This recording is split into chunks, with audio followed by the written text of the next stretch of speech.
All right, sweet. We're live. What's going on, everyone? I know we got a bunch of other shows going on tonight. Tuesday's probably one of the craziest nights for I guess for podcasting and yeah, Brian's channel's got a pretty cool show going on with Rob Liefeld. He's live talking, doing Rob Liefeld type stuff. So yeah, check him out. I'm gonna check out the rewind for sure. I'm waiting on Marcus to come through. I'm hopefully Vinny's gonna come up. I'm not sure where Vinny's at, but yeah, if we do get Marcus to come through, he's going to talk quite a bit on NFTs today. And, we'll just see what we can do while we wait and all that. But just going to wait for some people to kind of trickle in. If we get 20 people tonight, I will give away a sealed Final Fantasy VII PS5 video game. So, yeah, just appreciate the community, kind of doing this every 2 weeks kind of show that we've been doing. We used to do this every week, but just didn't have enough content to kind of keep it relative.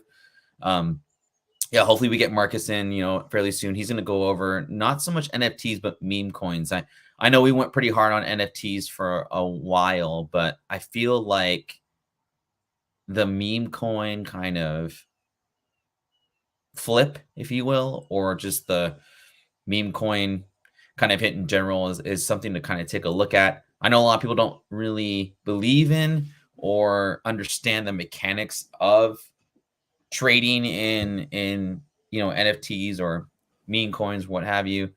But yeah, we'll see what we can find. There's been a lot of great trades in the meme coin universe. It's kind of a tougher thing to do, but it is intriguing. We're gonna try and go that route today. And then also we're gonna talk about obviously everything not comic books, talking about some video games, some market data on magazines. We'll talk about some comic books today, but yeah, just we'll hack it up here. Oh, speaking of hack, what up, hack? Happy Easter, man! If you're over here on the west side of the mountains, man, come on through. We got a Easter going on over at the Espina household today. Ruben 1532, welcome. Thank you so much for joining us. And Crimson Terror 85, what's up, my bro? Good to see you in the chat. But yeah, just kind of waiting. I know we kind of started a little early today. Waiting for Marcus to show up. He called me earlier today, and he really wanted to kind of drop in about NFTs and whatnot.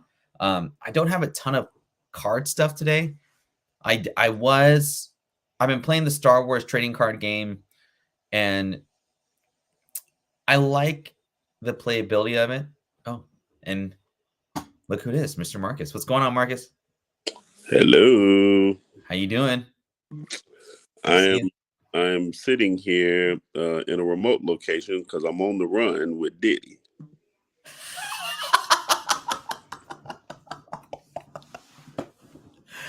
I didn't know where you're going with that, and then you throw the Diddy stuff at me. So yeah, what are you? I know you work in music, and it's a different world other than for us peons over here. But like, are you shocked? Are you? No. What's your opinion about it? I guess if you want to give one, can you give one? No. That's cool. That's cool. Yeah. It ain't no more than what happens in the industry. Mm-hmm. Period. I mean, but it happens in all. I mean, it happens in football. It happens in baseball. It happens everywhere. Mm-hmm. Real talk. I mean, let's just be honest. Yeah. It happens in all facets of communities. I think that now more than ever, it's just a little bit more prevalent because they talking about it. It's crazy, man. What's up? Where'd you get that? But it's a real thing. Yeah. Yeah. Why do you think now? I mean, why not like 10 years ago? Like what's like, what do people not have to lose anymore?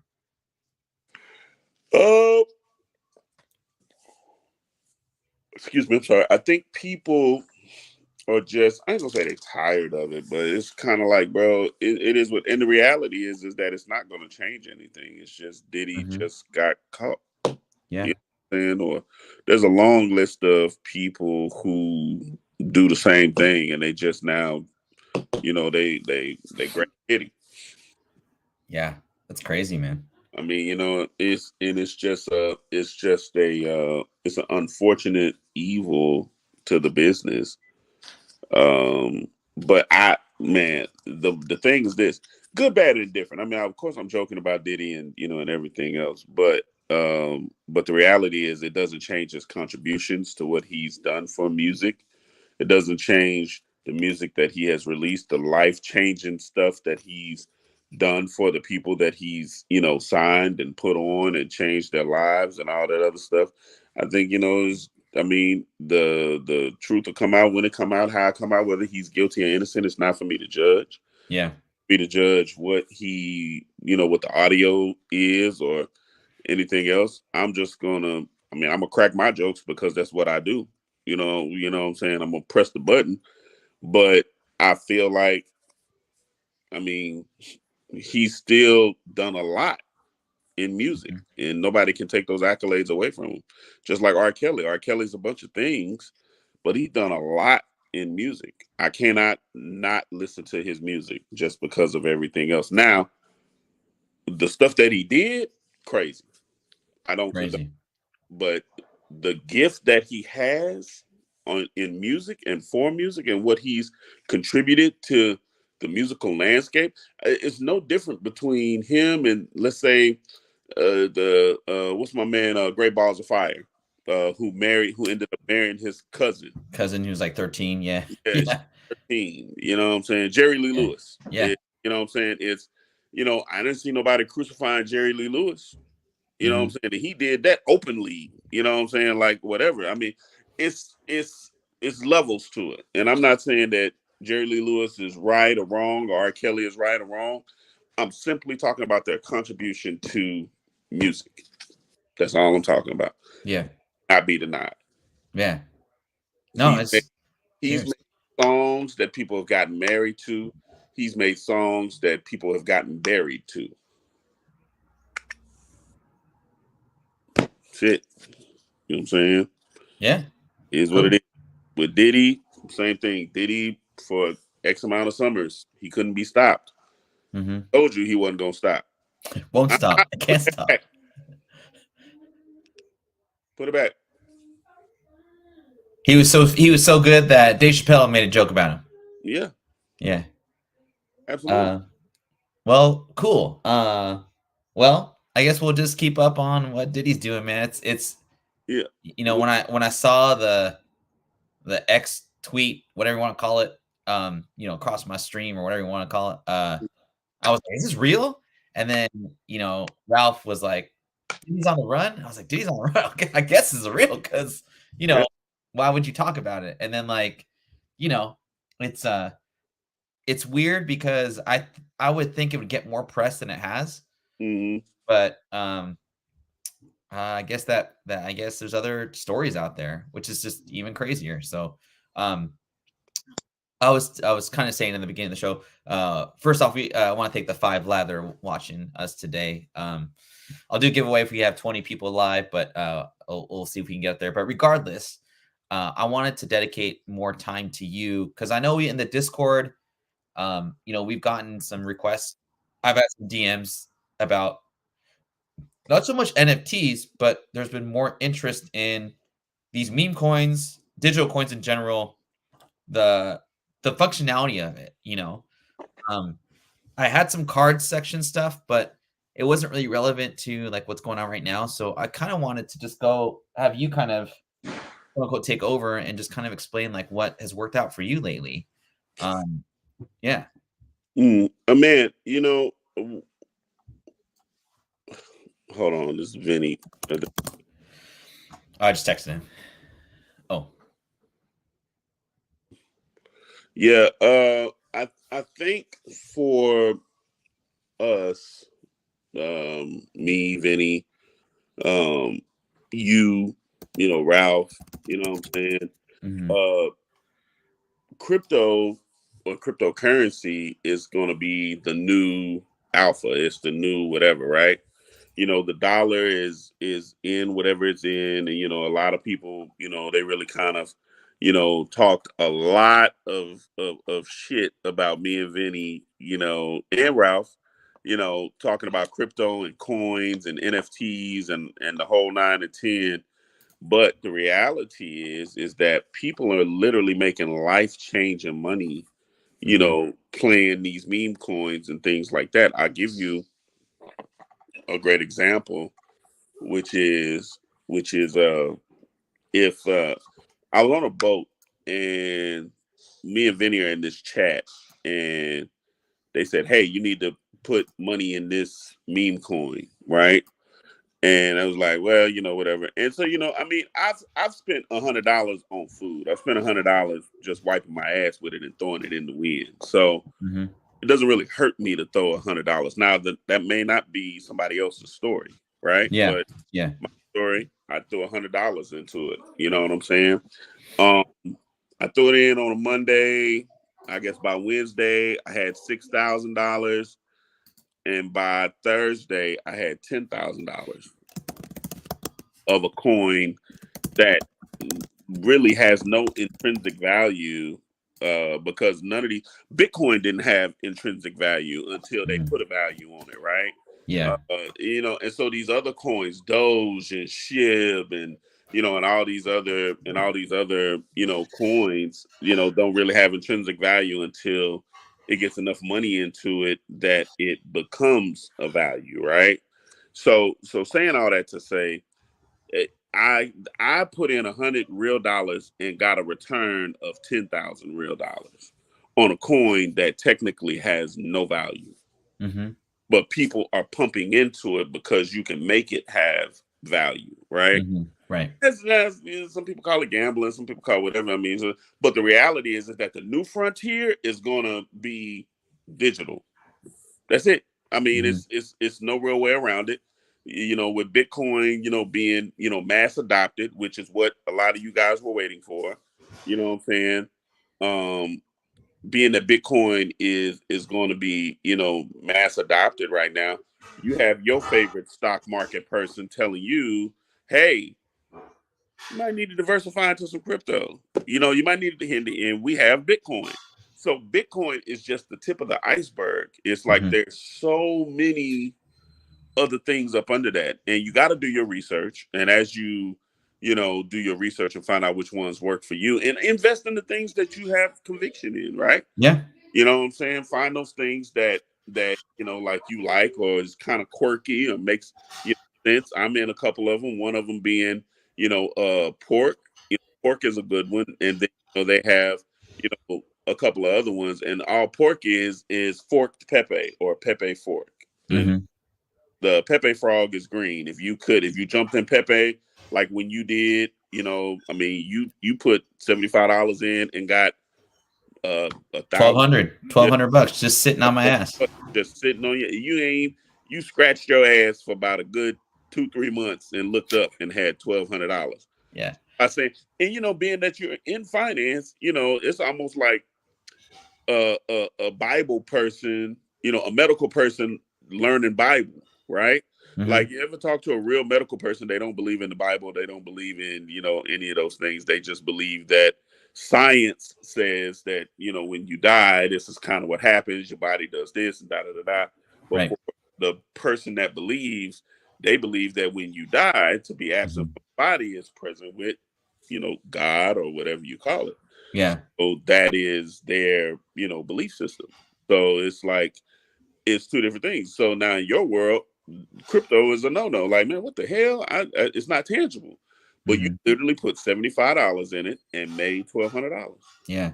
And the reason I wouldn't say I was a naysayer on crypto. I was definitely it's tougher for me with like NFTs, but like crypto I kind of understand a little more.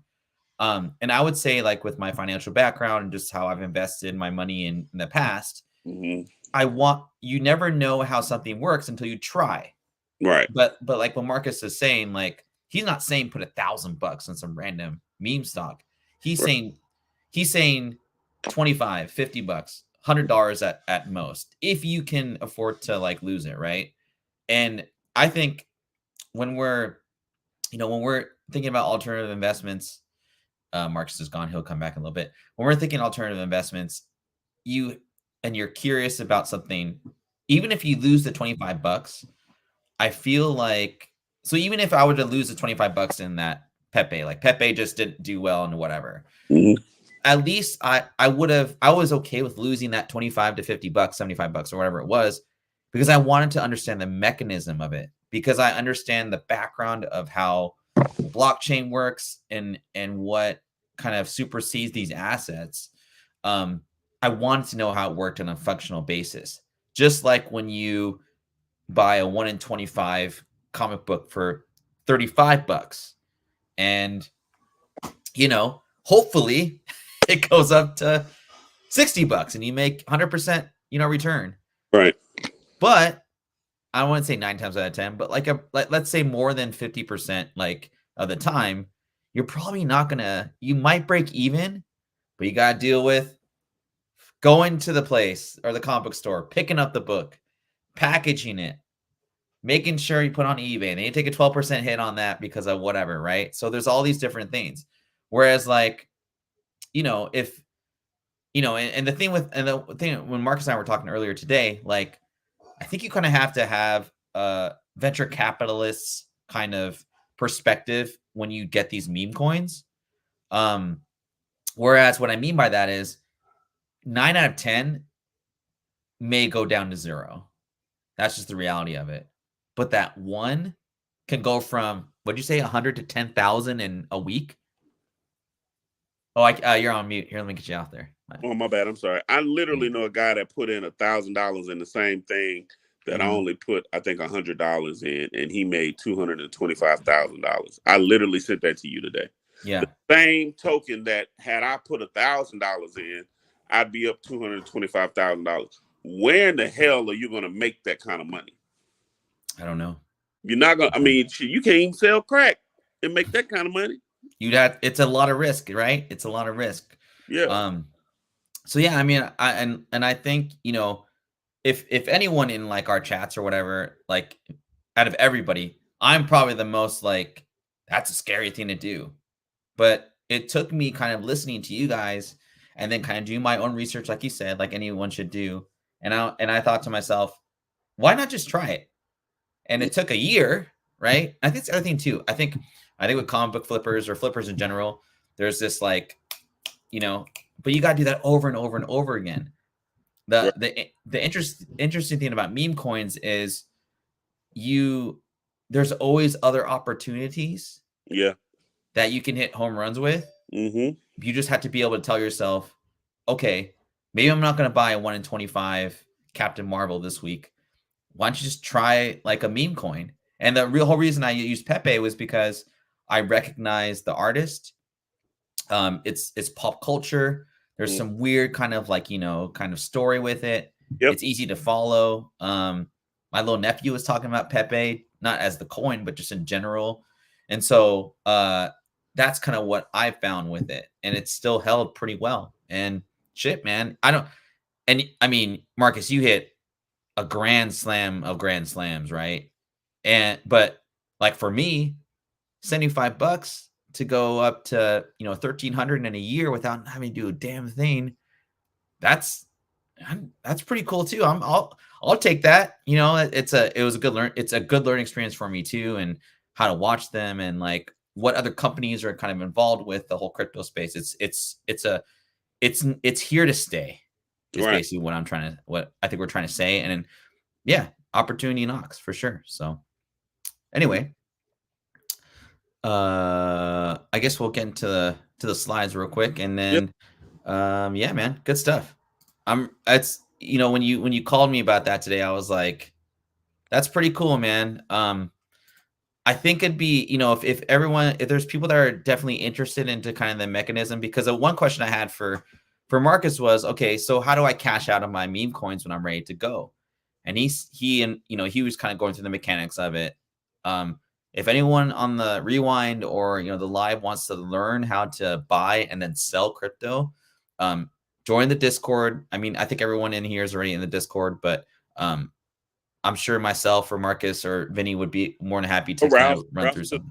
You know what I want to do? I want to do this for the ones that really are interested in it. I'm thinking about maybe in the Discord, man, we create like some sort of alpha group where, you know, me, Vinny, Ralph, you know, we kind of put plays up, and it's not financial advice. Do your own research, but you know, I mean, just try it, and or you know, maybe we put together a Ronin 5 wallet that we all put money in, right? And they can watch the wallet in lifetime. They can watch the wallet and see, you know, what it does, or not necessarily watch it, but you know, like we can show them, hey, here's where the wallet is, here's what we bought, and here's where it's at right now. You Love see it. what I'm saying? Like maybe that's the thing, and then we create this alpha chat of just like plays that's happening right now. You know, all things are kind of moving toward base, you know, which is Coinbase's uh basically marketplace kind of thing, right? You know, so you got um uh Solana, which is, you know, just killing the game right now.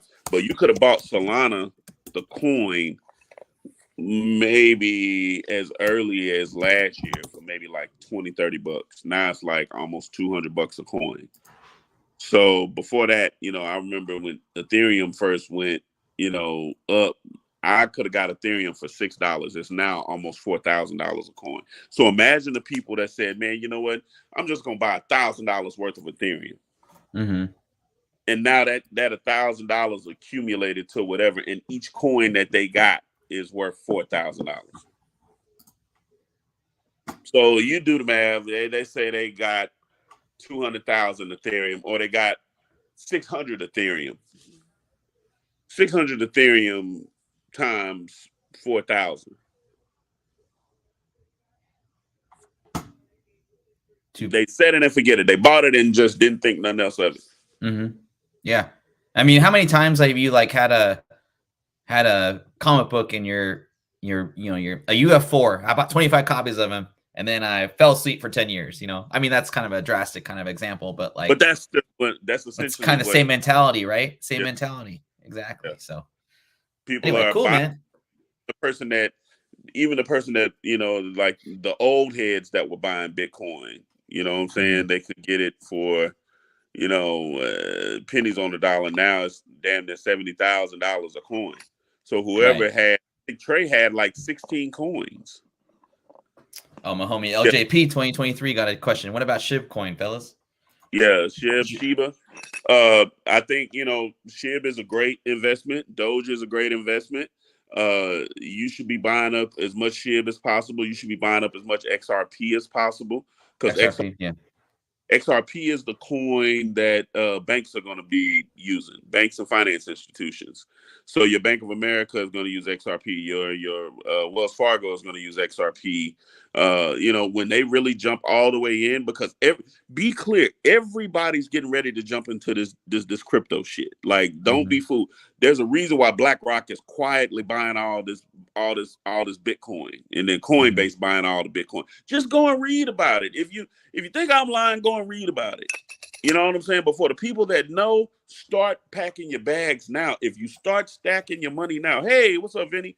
If you start stacking your money now, then you will be rich like Vinny, because Vinny is extremely rich.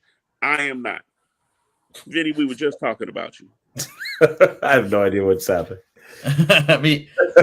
No, we're just talking about, we kind of opened the show for about 15 minutes, just about, you know, you guys is not necessarily like your guys' specific meme coin plays, but just you know, we haven't really talked about NFTs or meme coins or crypto at all, and like you guys have quietly done a really good job with it, and like I've, you know, talked about my own kind of investment in it, and I think we're getting a little more traction in the Discord, and people are DMing me about, like, I think I had a friend, I was telling Marcus earlier, he's not even into comic books, he's just a tech dude, and I posted my Pepe like return, and he was like, how do I buy Pepe? I was like, oh, join the Discord. So he came to the Discord, and you know, Marcus was suggesting to me, maybe we just kind of do something in the Discord that kind of helps people kind of realize how to trade, buy, sell, you know, all that, because it is a little confusing. I mean, I've never sold a coin yet, so I mean, that's how like far off I am compared to you guys, but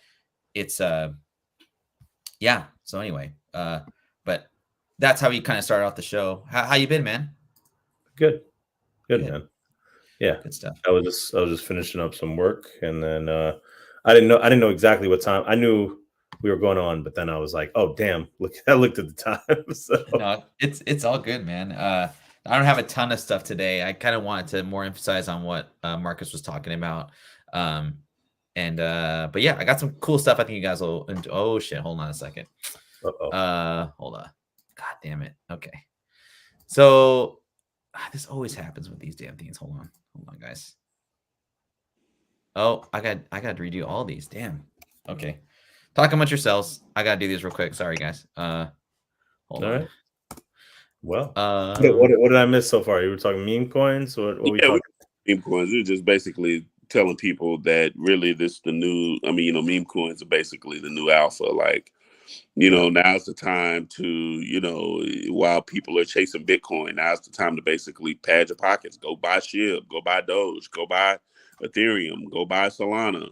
You know what I'm saying? Shit, go buy Base right now at this point, the Base coin in and of itself. Because as Base moves up, the coin price is going to move up. And they're not doing a coin, right? You got to just do it. Base is just another, it's just, I think, another layered Ethereum. Right? Yeah.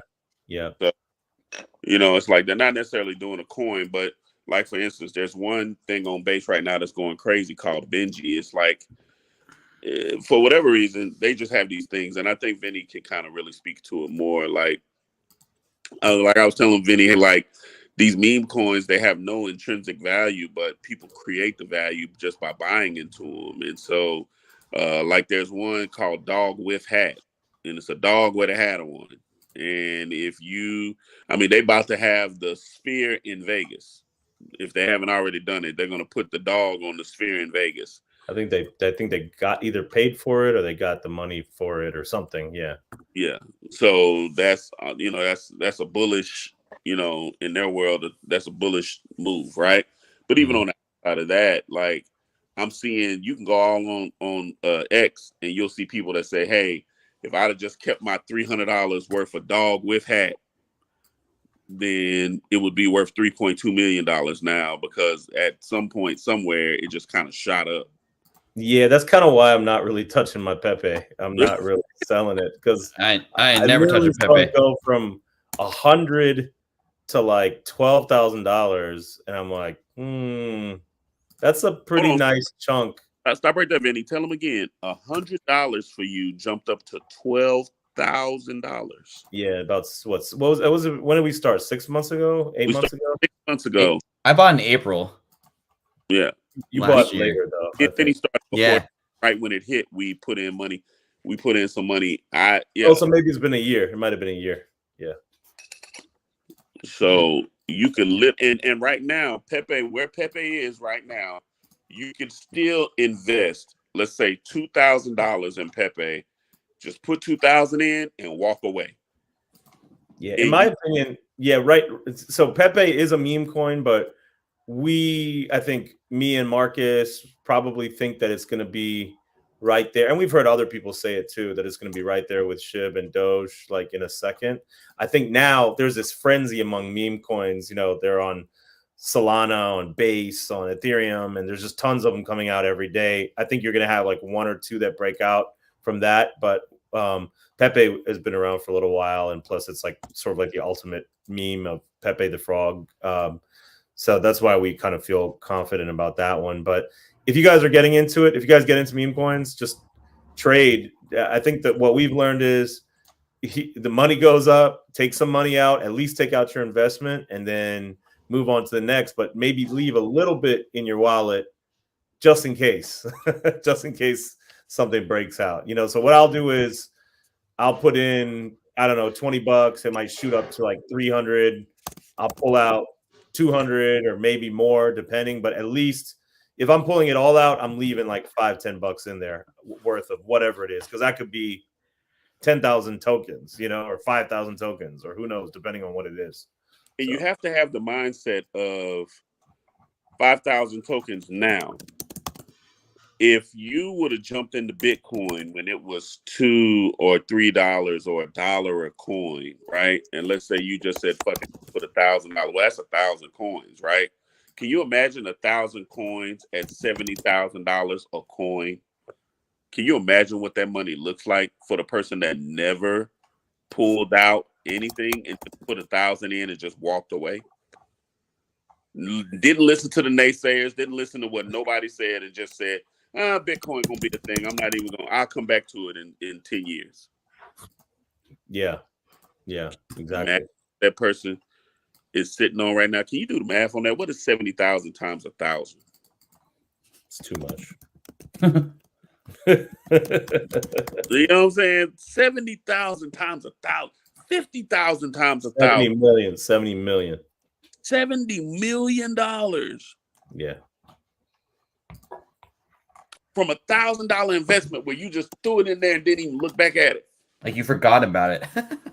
Yeah, you forgot about it. And most people, and Vinny will tell you this too, most people, there are people who are probably Bitcoin millionaires and don't even know the wallet or the seed phrase to get it because it's been so long, they lost the paper, they wrote it down somewhere. So those are the ones that are really crying because back then it was like ironclad. You couldn't just get in there and do it. Yeah. So what happened? What happens to those guys earlier that Bitcoin? So, just real quick to reference what Tony was talking about, Tony Fix was talking about. It was actually a guy who bought it with not one Bitcoin. He bought pizza with $30 worth of Bitcoin at that time, which was, I think they said it was the equivalent of like tens of millions of dollars now. And so they have like a Bitcoin pizza day from the day, which commemorates the day that guy spent the money on pizza. Pizza bought in the history of the world. They were trying to show like a use case for Bitcoin, but man, that's rough. That's rough.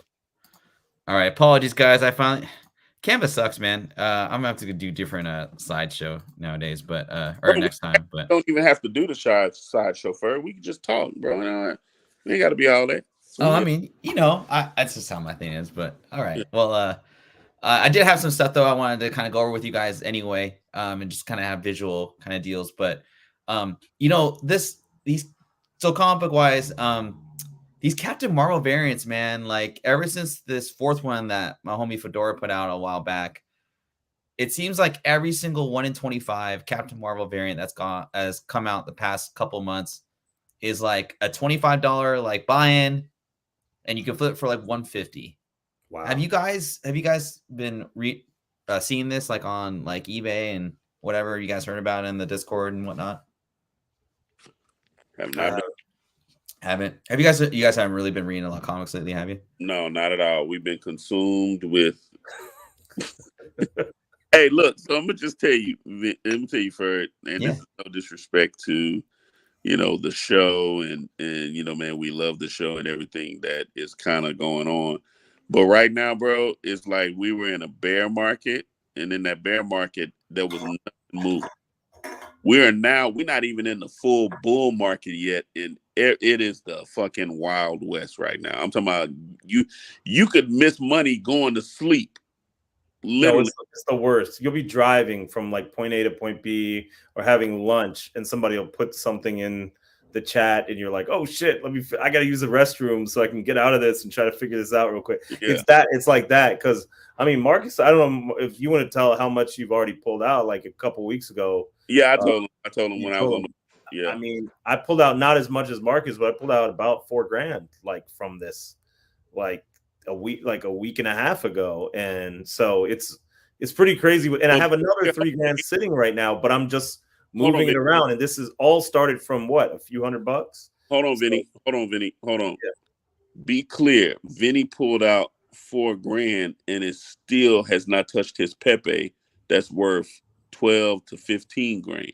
Oh yeah, I haven't touched that. I'm talking about the new meme coins. The new meme stuff. So what we're telling you is that the money is out here, and you can either play around with these damn comic books, or you can get in the game. And that's not me being funny. That's not me trying to, whatever.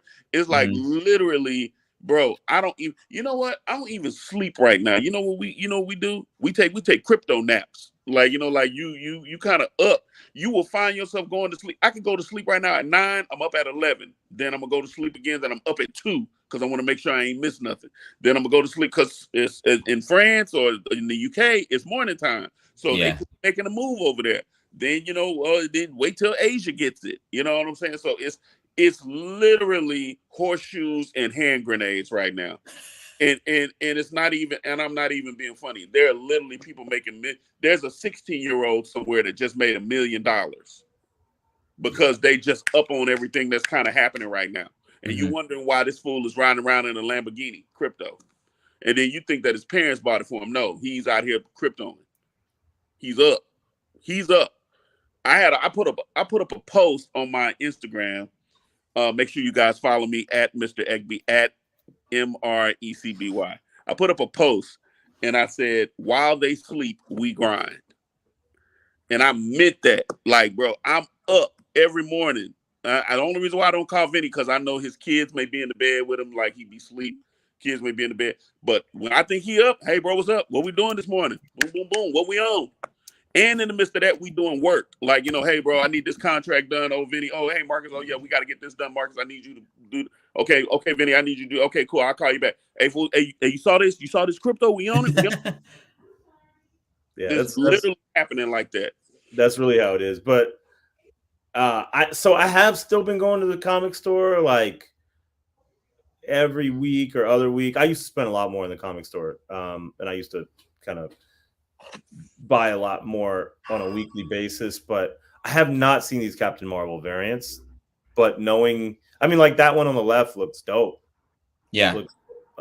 What I have been buying is those Souza Micah variants from DC. I've been buying those when they drop. So. What I have been buying is Victor Wembanyama rookie cards. I have been heavy on the Monopoly Prism stuff because guess what? To what Vinny have told me, which is true, they are now selling out and you cannot find them. The boxes you cannot find. You can find the actual board game, which only comes with one booster, but you cannot find the actual beads. Yeah, they had a link today, but I think they sold out. Yeah. But a lot going on. Yeah, I think Brad Selden put a link up, but yeah, you're right. I think they sold out. As far as reads, man, for 2024, man, like Avengers Twilight is like my favorite one so far. Is it?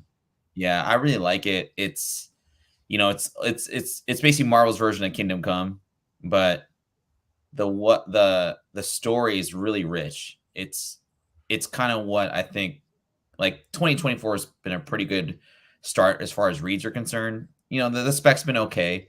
But there's been some pretty good like stories out there. Like I think so far, Ultimate Spider-Man's like fine, like it does a good job, and there's a spec value in that too. But as far as like, I can't wait till the next issue comes out. Like Avengers Twilight is it for me. So if you guys aren't reading Avengers Twilight, man, that's a good read for sure. I'm gonna check it out. Yeah, it's pretty good, man. Comics and Tortillas, he's a homie in the Discord, and he's in he comes through sometimes on the chat. He has issues 1 through 3 on his YouTube site. So if you don't want to pay $15 for number 1 and 2 and 3, you can go on Comics and Tortillas website and read them for free. So I don't know how he gets away with it, but it's free. So I'm on a chat with my good friend Tony, Blue Green Artifacts, and he is the magazine guru. So I stole some of these. I stole one of these ideas from him, and then our boy, what's his name, Cody, in the chat. He's from Iowa, and he's a huge Caitlin Clark fan, and so he had me on a deep dive of like the first Caitlin Clark appearance. And I can't find it. I feel like there should be one a couple years ago, but the first SI appearance of Caitlin Clark, as far as I know, is the Sports Illustrated that came out last year, 2023. I'm shocked I can't find anything else. But for some reason, this is like the one that pops up. It's like $5.99 on eBay. You can, if you want to spec on it, like that's the only one I can find for right now. If someone else can find something different, like please let me know. The one on the on the left here, Sports Illustrated with Olivia Dunne, who every little 12-year-old boy has a huge crush on. This is her first cover on SI, as far as we know. I'm gonna plug Tony real quick, aka Blue Green Artifacts. He has a pretty substantial collection of magazines on his eBay store. The prices are, it's tough, right? Like the magazine market is very, very in its infancy. So it's hard to kind of get a gauge of like what these comics are actually valued. I would say they're probably valued at like a little bit like future values are concerned, but I think what, you know, there's kind of discussions in our chat that we say, is the first appearance going to be worth something someday? Or because right now it's the first cover. I mean, normal people look at the cover of stuff. They don't really care about the first mention in like in a magazine, but eventually maybe that might happen. And the other thing too is I think the thing for collectors with magazines is, unlike comic books, you can find a flip. It's a lot easier to find flips like on a weekly basis versus magazines. You kind of have to wait a little bit. I think the biggest flip right now is that first Sports Illustrated for kids that has Tiger Woods' kid on inside the cards. We talked about Wembanyama being, you know, in that SI for kids. That seems like the easiest one for right now. But I think this, you know, this segment of like this Game Informer I saw for $5 in a rare newsstand somewhere. Wasn't the greatest condition, but he's got it listed for, you know, 1,609.4. It's a pretty tough book to find. Cooper, I mean, this guy Cooper Flag, he's supposed to be at the next great hoop player next year, and he's pretty sick, man. I don't know if he's Wembanyama, but he's pretty good. It's Taylor Swift. Here's a flip. Taylor Swift Time magazines do pretty well. I saw like a 9694 go for like 350, which is just crazy. And yeah, our boy Tony will attest to that too. And Caitlin Clark, man, she's the face of college basketball right now. Slam magazine went live this week. It's in the gold variant of hers. It goes for pretty good. So, but yeah, I just want to plug Tony because he's been really helpful in this whole magazine play. But yeah, check out his stuff and yeah. I mean, also magazines, man, it's just like that old appeal kind of with like newsstand comic books, and you know, they get put out by somebody. They got them tied with a rubber band or whatever. They take them out, they put them on the shelf. They get manhandled when you take them to the desk or the front counter to pay for them. You know, it's just like, I always think that even when I'm at Barnes and Noble and I'm buying like a SI for kids or something, I'm bringing it up there and they're just like, they're flipping it back and forth. I know. And I found some the Spawn Batmans. I think they just found like a dead stock of them in one of my Barnes and Nobles like a few days ago, or maybe a week or two ago. Yeah. And I was like, oh, there's 3 of them here. I haven't seen these in like 6 months or whatever. So I took them up to the counter and she's like, she tried to ring it up, but it wasn't ringing up. And so she was like flipping it back and forth. And I was like, fuck, what are you doing? And then she was like, I mean, it was just like, it was so painful to watch. I was like, stop. And then she was like opening, oh, I haven't seen this. Oh, I haven't seen this in a while. She's like, trying to be a good customer service like person, right? Yeah. Like, hey, bitch, stop. Yeah. I think about that with something. I mean, it's kind of funny, you know, but I do think about it when I buy some items like that because I'm like, man, just stop fucking with it, you know? Yeah. Or even like if I'm buying a sealed video game to keep, like in like good condition, like, you know, you'll get to the Target counter and they'll like hit it against the thing and you know, like it's just like it's fun times. It's fun times as a collector. You know what I thought about too, collecting on the magazine side, man. You know, PSA is doing a great job with their magazines. And, PSA? Oh, okay. Thinking maybe some sort of because you know it's a price book, so you know, think about, you know, what is that book that you could have and it used to have all the prices in it? The sports book. Beckett? Yeah, Beckett. You know, those Beckett's I think still go for some money. Like some of the older Beckett's go for money. And then those PSAs, they go for money. I want to show y'all, I think the ones that I have. Hold on 1 second. Yeah, Tony has a wealth of knowledge with magazines, man.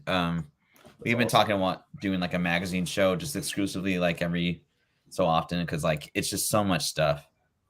You kind of you could totally spread yourself thin with magazines, so it's like I like the video game stuff, which I have something for Marcus after he shows us what he's got. What's that? Is that Wemba? Yeah. Oh yeah, you talked about that. What's that? It's a PSA magazine. PSA magazine. Where'd you get that from? It was online? Yeah, they sent it to me. Oh, okay. I've heard about that. Yeah. PSA. Then look, Patrick Mahomes. Nice. Wow, look what Tony just said. January 2024 PSA magazine went for $2K yesterday. Yeah, that Patrick Mahomes, I've seen that one too, Marcus. Is that when was that to commemorate the Super Bowl win? Yeah. Yeah, those are like because I've only seen them in card shops. And then I have the one I have some others. I got a limited edition Michael Jordan one that they did. Oh shit. Yeah, it's like one of two. I think I'm gonna send them off to get graded just because I feel like it's gonna be a thing. Like I'm just trying to think steps ahead, right? Mm-hmm. Yeah. Yeah, and like some, I press my own stuff. I'm not like the greatest presser in the world, but like those animation magazines that we talked about a couple weeks ago, the South Park ones. Mm-hmm. I guess Dak got them in the mail and it wasn't in very good condition, but I got them in fairly okay condition. I pressed them out and I'm pretty certain they're like going to be pretty high grade. The Elvira joints? Not the Elvira ones. It was the first appearance of South Park in a magazine. Yeah, animation magazine. That's a nice little honey hole for sure. Marcus, I have a spec for you as well, since your elephant Mario card that you have. Yes.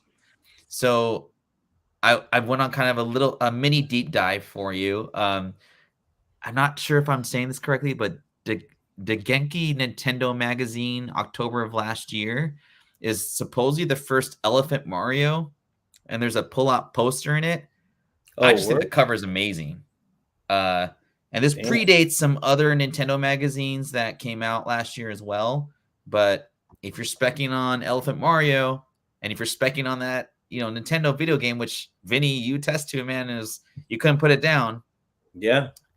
And little kids been talking about Elephant Mario. I'm still playing it, man. I went out of town with the kids the other day, and I brought the Switch. First of all, my son was blown away that the Switch was in his hands because he had no idea that it was not just a console on the TV. So we were playing in the airplane. We were playing Super Mario Wonder, and then when he went to sleep for a little while, I was like, I just went in. I was playing for a while, but I'm slowly making my way through the game. But man, it is such a fun game, such a fun nostalgic game for anybody who grew up with it. I mean, if you grew up with Mario, this is the equivalent of the Raccoon Mario. Like, cool. It's really the Elephant Mario is really going. It seems like it's going down to be pretty iconic. Cool. Not just with the card, but even if you play the game, everybody wants to play the elephant. Like the elephant is the thing. So you like take your trunk and like swat away like the Goombas, and it's just like you can get water in your trunk and like spray it out. It's just like it's cool, man. It's a lot of cool stuff. The game is extremely hard though. I don't know how my 5-year-old is. Yeah, I have to keep on like going to like easy boards for my 5-year-old because I'm like, this is way harder than any of the other Mario. That's one of those. This is the card is one of those things. Hey, what's up, dude? What up, man? What's up, Dak? The card is one of those things to have, where like, as the game goes price, the card is going to automatically just triple whatever the game is because it's only 500 of those. Either 500 or 1,000. I think it's 500. I think it's 1,000. I think it's 1,000 of those cards. 1,000 of those Elephant Mario cards floating around in the wild, and their prices at bottom, I think it's like 700. At top, I think you like 11 to 1,300 or something like that. And you got to think, man, like like some little kid got one of those elephant cards, or like maybe a lot of kids got those elephant cards, and they're like, oh cool, I'm gonna rip it apart or like not take care of it, you know. So it's, you know, it's gonna fall into one of those kids' hands. We got Dak joining us a little late, but welcome to the chat, Dak. Oh, you're on mute. Dak's on mute. Here, let me see if I can take him off. Yeah. Sorry. What's up, guys? Sorry, I was on mute. What up? Yo. Looking very dapper today, my friend. Yeah, I just got back from a conference. Just I thought I'd join in. Yes, welcome. Better late than never. Yeah. No, yeah. No, I'm glad you stopped by as always. But yeah, Marcus. So that Nintendo, X everyone in the chat, and it's $20. It's a Japanese magazine. So I bought a couple copies, free shipping. There's a bunch on eBay. So that's kind of my spec for the Elephant Mario. Well, you know, my birthday is next week, so if you want to go ahead and send me one of those books. You talking to me? Huh? You talking to me? Me? What happened? You talking to me? You want me to send one to you? I mean, you said it, not me. I'm not gonna send you anything ever again. I gave you Wembanyama. We good, man. We good. No, bro. Hey, bro. Send me a Wemby. I need a Wemby. I mean, it's somewhere around here. I don't know. Yeah, Marcus, send me a Wemby. I want a Wemby. 200. It's like 300. It's like $200 to $300 now. I saw your stash, Marcus. It's a magazine. I want a card. Raw. I want a Wemby card. Oh, okay. Well, Ferg, you did good. That was awesome. You did good, Ferg. Ferg, you did good. You did good, buddy. Who I don't really have anything to say anything to is Trey, because I know Trey got about 40 copies of this magazine sitting around somewhere. Yeah. Vinny, I know you probably got about 22 copies sitting around somewhere. And if they moving at $200-300 a pop, brother, you know my birthday next week, brother. You know, you go ahead and actually my birthday is coming up a lot sooner than yours. So no, I don't think so, brother. My birthday next Monday. That's interesting too. Huh? Shout out to Southpaw Brad. He got a bunch of those Charlie Woods SI cards over in South Carolina. The only South Carolina bookstore that sells SI sports for kids. When was that from? It's a couple weeks ago. Or was it this? It might be this issue. It's the most recent issue, whatever that. Yeah. Means, I was gonna pick some up, and I just kind of got busy. But yeah. Sorry, joined in late. What was that? What was this SI issue that you guys are wanting to get? Charlie Woods. So Tiger's son it's his rookie card. Get out. Is he like a phenom? I don't know if he's like Bronny James, like that, like hyped up. Yeah. But I mean, he plays. I mean, he's pretty good. But okay. I mean, he's fallen. It's like, you know, Tiger Woods is an icon. I just don't. I can't. I mean, no hate to people that are going to Barnes & Noble getting 3 copies and flipping them for $30 a pop. But wow. It's a pretty nice flip for that. But I mean, I figure you might as well just hold on to it, but I wouldn't pay $30 for it, you know? Yeah. I don't know. I haven't watched him play, but he plays like on some type of pretty, like he's pretty good for his age, I guess. So, some video game spec. I'm really into these consoles. You guys know, like I don't know. Maybe it'll hit, maybe it won't. It'll look really cool though if it's graded, but I found this Microsoft Xbox console as kind of a consolation prize to the first print Minecraft Xbox, like first edition. It goes for like $500, and I just think it presents really well. I mean, who knows? It's kind of a huge buy-in because it is a console, but like, I guess for me, like I'd rather pay $450 to $500 for a sealed Xbox Minecraft versus, you know, what they go for, like $300 to $500, right, Vinny, for a first edition Minecraft, you know, video game. Do you guys have any of these Minecraft sealed? I know you do, Vinny, but Marcus, I do not, but I need to get some Minecraft. So I got a bunch of games sealed as of recent, but I don't have Minecraft. But what I do have, which is creeping back up, and I know y'all boys don't want to talk about it. Vinny almost talked me out of it. Oh yeah. Yes. Hell yeah. Never been open, Vinny. That nice little tap you gave on the desk probably fucked up your I know you want to hate on it, but it's okay. It's Ford tough. This is a marble desk. This ain't that cheap shit that's in your house, Vinny. I got a real desk and a real table that I'm knocking on, and it didn't get dinged. All right. High grade. Stinging the outer box. Doing a good job, buddy. I mean, hey, it's still in the outer box, brother. Did you guys know? Grading. That's the only thing they're grading is the outer box. Well, I'm saying I could take it out of it and just grade the game, grade the inside of it. Oh, did you do that? Can you? Yeah, because there's a case on top. There's a case in the case, around the case. Will collectors see? That's a weird thing for me. Like, do the collectors want that cardboard box and the game sealed inside the cardboard box? Yeah. That's tough. Oh yeah, that's tough. Vinny, shut up.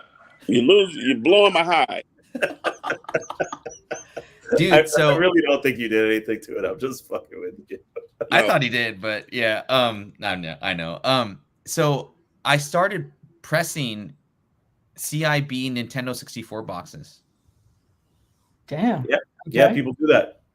Yeah. I'm pressing right now an Ocarina of Time. Zelda. I mean, it was pretty beat up.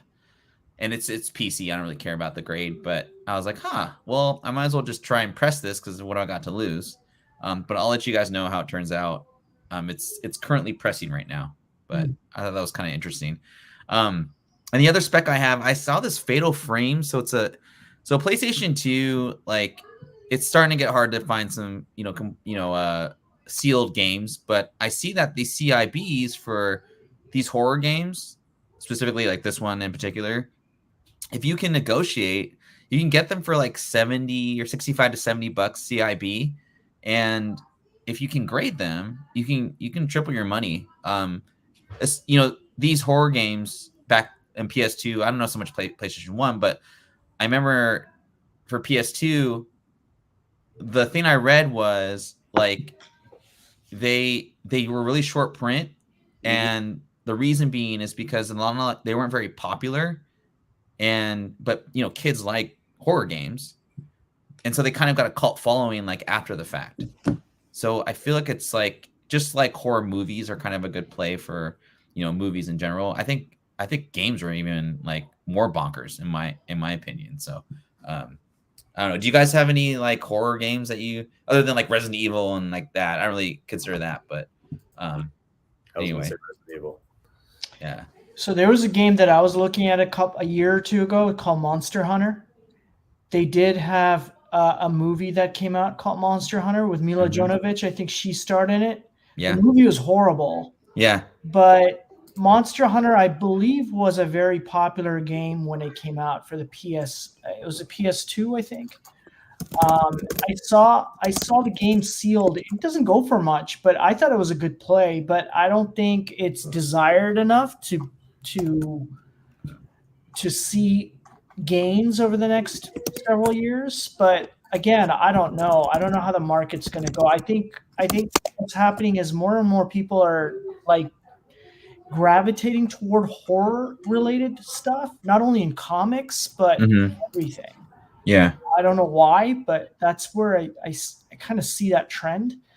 And if those who are gravitating towards horror, they want like all the sealed stuff, it might be worth getting.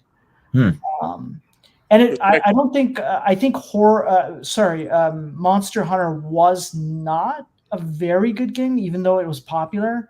I could be wrong. I never played it. Anyone else know anything about that game?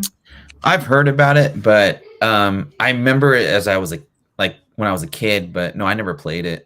Okay. Marcus, you're gonna say something? Oddly enough, I got Monster Hunter on the PSP, brand new, never been open. Oh, that's cool. Okay. Yeah. PS. I feel like, I feel like PSP, like I had a PSP back in the That's day, a and rare item, man. it was That's like rare. too much going on with that system. It was like too soon. I don't know, but it was like too good. I'm gonna take a picture of it and put it in the chat. Like the Atari Lynx, right? Right? Oh yeah, because the Lynx was kind of like you'd see some like colored before, like when lines in the Nintendo was screen. spinach. Like you had the spinach screen on Nintendo, and you had the Atari Lynx with full color screen, and no one bought it.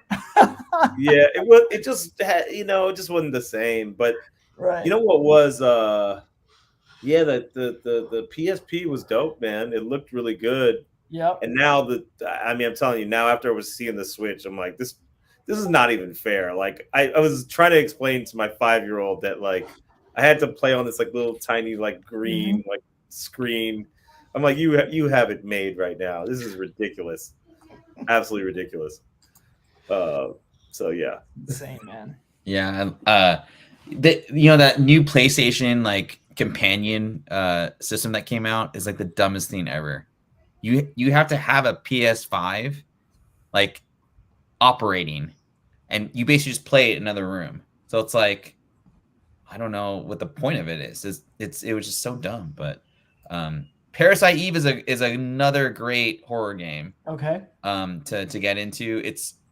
I have that actually on my watch list, and it's just too expensive for me to speculate on. And I don't know what push it up, other than like years of having it, but that's a great game, a horror game as well. I remember playing it back in the day. So yeah. Let's see. We're about an hour in, 10 live. Thanks everyone for coming through and stopping by and saying what's up to everyone. Hope you guys are enjoying the show. And this is some like crazy stuff I found. I know this is a PlayStation video game, but it's also a movie, right? Wait, maybe not. I can't remember. Resurrection? Extinction. No, Predator was a movie. Okay, yeah, I remember that. And I don't know if this game was based off the movie, but I saw this on a website, and while I was looking through the website, shout out to Rasper who's in our Discord. This Saw collection with the freaking jaw like puzzle is sold out, and I went to this website. I was just it's on. This is an Australian website. Like I don't know what's really gonna push like collectible, DVDs, Blu-rays, 4Ks or whatnot. But look at all of these movies. Like they're sold out. Crazy. So I mean, I think it's going to take some time. It's, the market's going to have to kind of like figure itself out after a while. But like, even these like reprints of DVDs and 4Ks and, what have you. And this is like one Australian company, like not like this is like out of stock. So there's a demand for it. And there's like, I feel like there's a collectability, obviously, because a lot of these, items are out of stock. But I just thought this was kind of a cool one. This Saw freaking like, I mean, who wouldn't want to have that in their collection if you're a Saw like collector? And arguably that's like one of the greatest like, not dynasties, but series of like horror movies of all time. And that retails for like $350. I don't know how much it goes on eBay, but I did see a 4K Infinity Saga, like the special edition, go for $2K the other day. Jeez. I think that retailed originally for like $750. So that's ridiculous. Yeah, and yeah, I think steelbooks are kind of like the safe bet to go. Criterion, I definitely like. I'm into that as well. I remember buying Criterion, like on my Amazon days when I'd like have stuff sent to the office, like in like the early 2000s. But I never sealed them all. But those are kind of making a comeback as far as being reprinted and stuff. But I know Marcus and Vinny, you guys haven't really been. You guys have been all doing crypto and all that, but have you guys been on the lookout for any new movies? Or Dak, have you been on the lookout for any movie stuff? I've just been buying old DVDs, like old stuff. But I kind of stopped a little while ago. I think I bought plenty of first print copies of the Matrix. So now I've stopped. Oh, that's cool. I've stopped looking. Oh, nice. Yeah. I did like probably 20 copies of that, and then I was like, all right, I'm good. That's a nice one though, man, because it had that OG kind of like when DVDs first came out, had that little like I don't know, little that little flap, tab, and it was also the movie that really popularized the DVD format. Sure, yeah, widescreen. Twister was the first DVD, if anybody's looking. Twister was the first, okay. Yeah, but The Matrix was the one that really popularized the format, and yeah. I remember Twister was on that like DVD like cardboard shelf, and there was only like 8. I think one of them was like Mortal Kombat. I think it was Mortal Kombat, like, and Twister, and then Eraser. Those were the 3 movies that my first DVDs that my dad ever bought. Were those 3 movies? Kind of random, but all pretty good movies for their time. Yeah, my dad, he got the only like DVD player that has a microphone in it because he wanted to have karaoke over at the house. Marcus knew already. He already knew. Oh, karaoke. Filipinos in their karaoke, man. Yeah, bro, it's crazy. Yeah. All right, so to wrap up the show, we got our this or that segment. So we'll start off. I kind of got lazy. I apologize, but I did find this interesting that this sealed Aliens versus Predator extinction went for $300, and then as I was kind of alluding to, that saw 4K collection via the Vision website for $300. Which route are you guys going on this one? I'm gonna go with the Vision website. I'm gonna go with the Saw 4 collection. Cool. Dak? Vinny? Yeah, so for me, I'm not a Saw fan. Never was, never will be. So Aliens versus Predator would probably get my 300. Vinny? Saw 4. It just is cool. It's a cool box. Yeah, it looks really cool. Yeah. And the PS2 games, I'm into some of the PS2 games. I just like personally not into. I think I'm just into the heavy hitters. You know what I mean? Mm-hmm. So I'm still like I haven't gone into like these other ones like Aliens versus Predator and stuff like that. I think there's probably more potential with the Saw 4K. So, quick question: what would you say a heavy hitter is on PS2? PS2 heavy hitter, I think probably some like the Tekken stuff. I think Silent Hill, Metal Gear Solid, probably, right? What else? There's a bunch of games. And what is that? What is the Disney game? Magic Kingdom or Magic? I forgot what it was called. Oh, Kingdom Hearts. Kingdom Hearts. It's been a while since I've looked or like thought about it. Yeah, exactly. It's been a while since I've kind of looked at it, but yeah, there's a bunch of games like that I would grab on PS2. Yeah, and it's like I know CIB for me on PlayStation. Like if I can find like a nice copy of like Final Fantasy VII, for example, like I'll grab it, or like Gran Turismo. But like I feel like PlayStation 2, there's not that many that are worthy of the CIB kind of like grading or whatever. I feel like you still have to get them sealed unless it's a horror game, in my opinion. But I think, what did I see that went for pretty good money? I think I saw a PlayStation 2 Metal Gear game go for pretty good money. That was CIB, which I was kind of shocked. Mm-hmm. Oh, and then GameCube CIB Resident Evil 4 goes for pretty good money too. Anyway, I'm kind of going off topic. But. There was a Castlevania, not PS2. There was I think the highest selling sealed video game the highest on eBay, like the highest sale they've ever seen on eBay. I think this past week, it was for Castlevania for the NES. It was, how much was it? Let me see. It was 90,100. It was a first production sealed hang tab high grade Castlevania.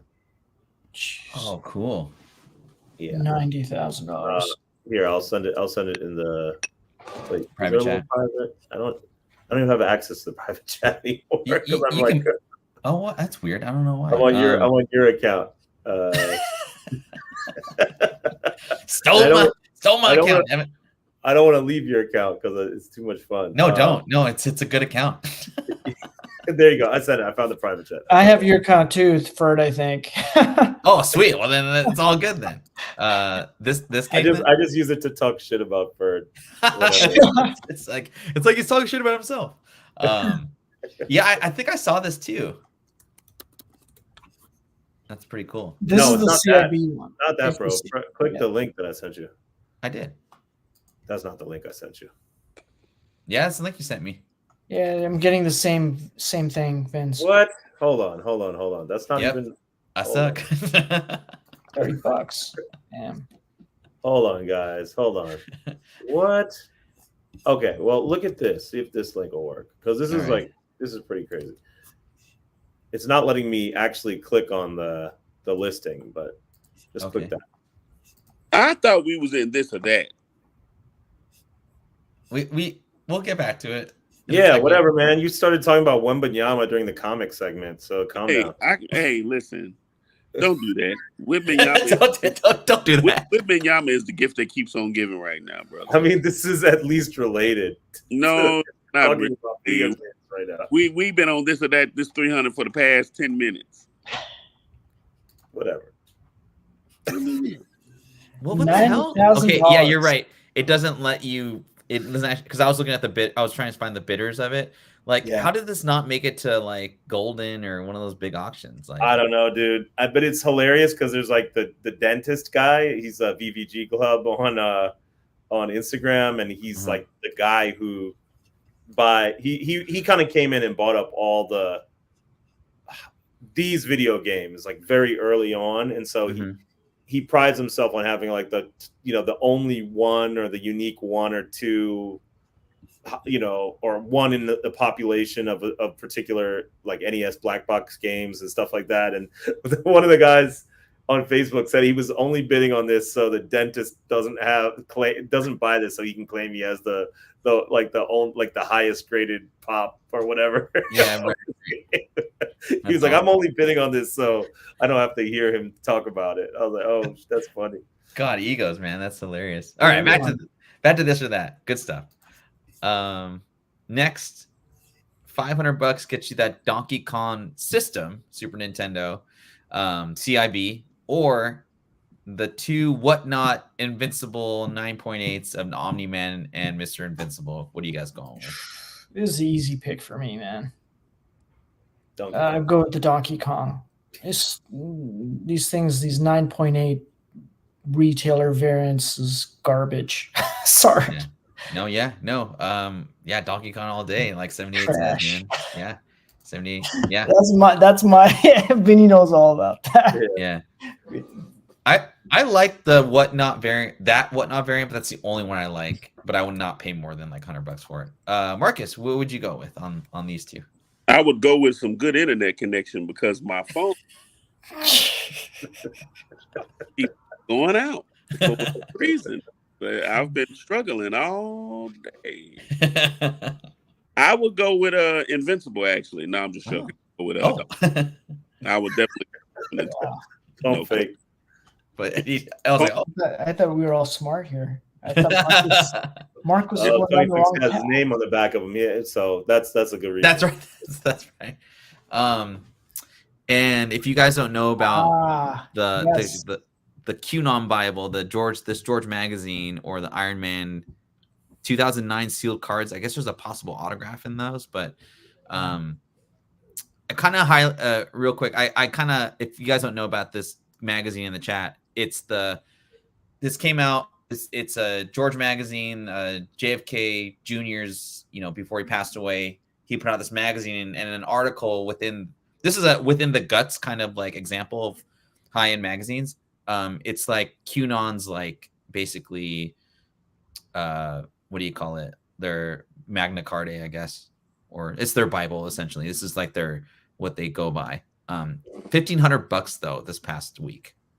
So wow. George magazine had a finite issue. Like they went to bankrupt really quickly, like within three years or something like that.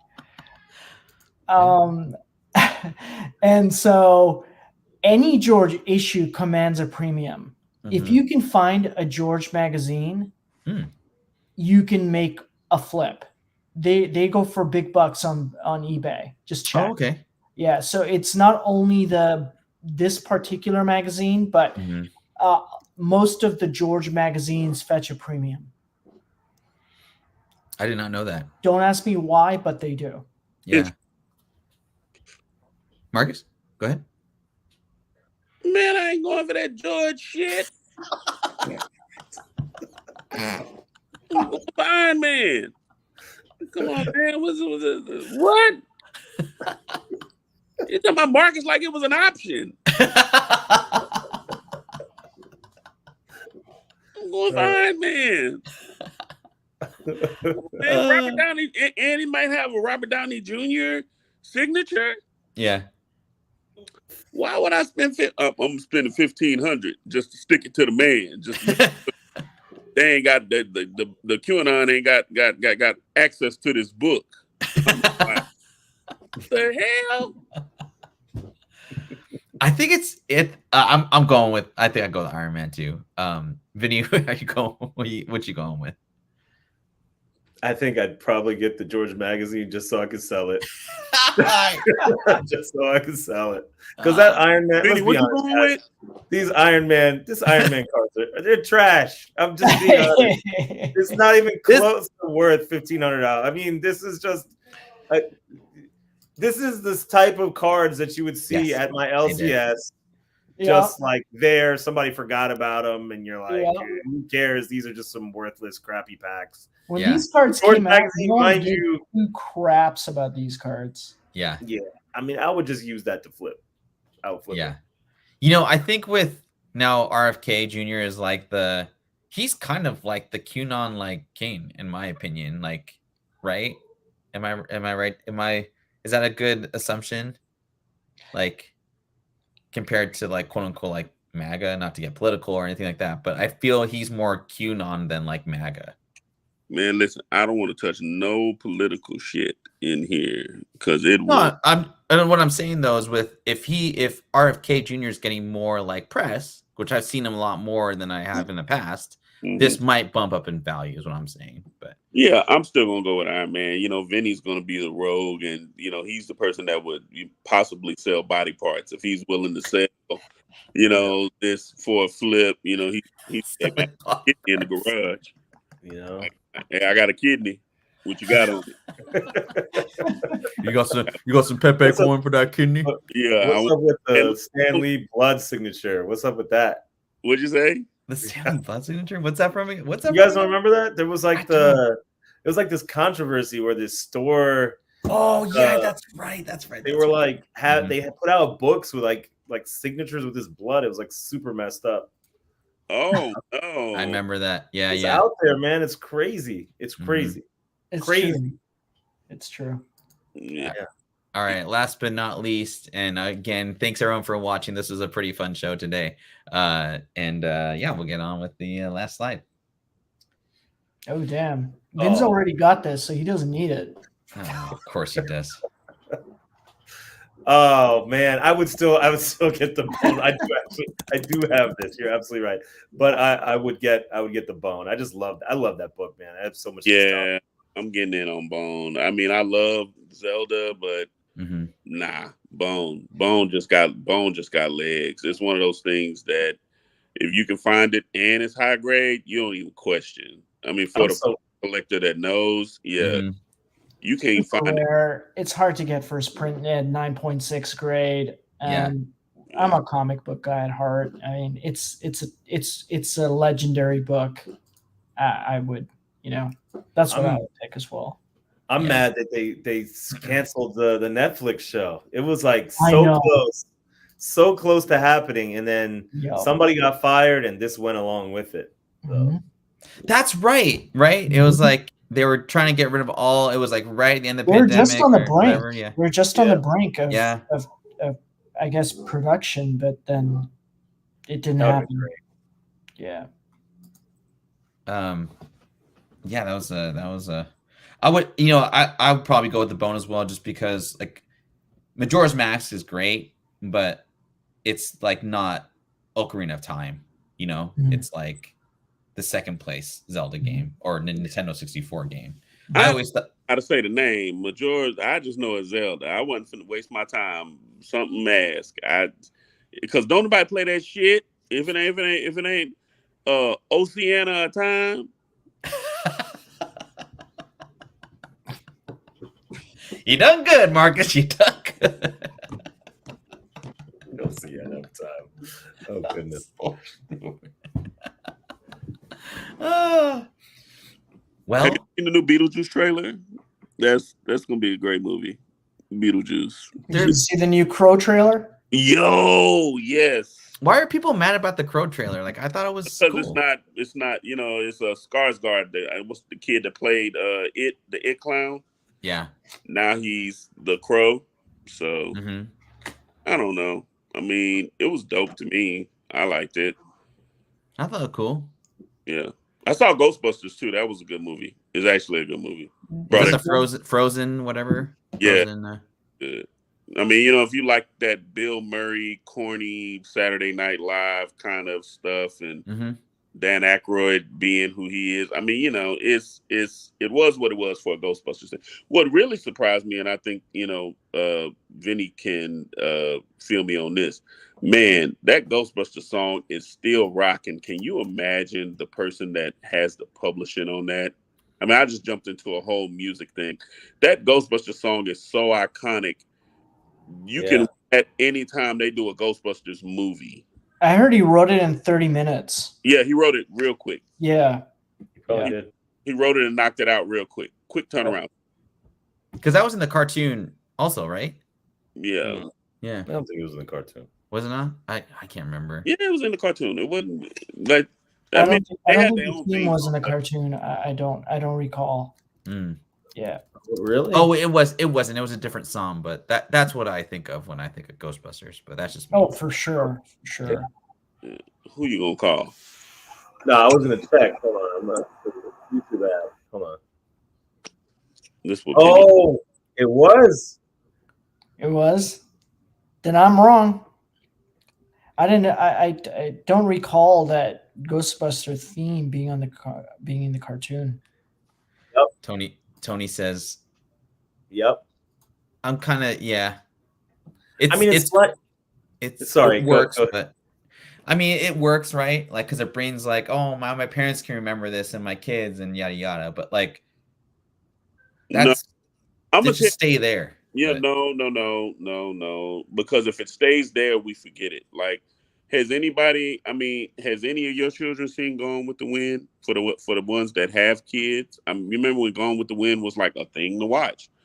I've never seen Gone with the Wind. I don't give a shit about Gone with the Wind. You know what I'm saying? The things that people watch are the things that they pass down to their kids. I took my kids to go watch Ghostbusters. They remember seeing the last one, and it made them want to go back and watch the first one.